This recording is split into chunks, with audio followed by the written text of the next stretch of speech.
Everyone, welcome to my new blog. সকাল সকাল উঠে আগে বিছানা গুছিয়ে নিলাম।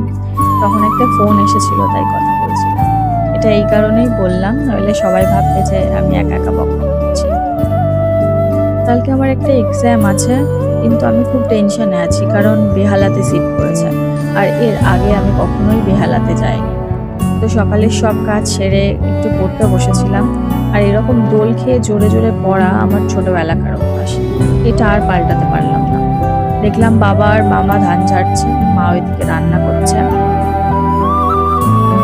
খাওয়া দাওয়া সেরে একটু নীলগঞ্জ যেতে হবে, অ্যাডমিটটা তুলতে হবে তাই।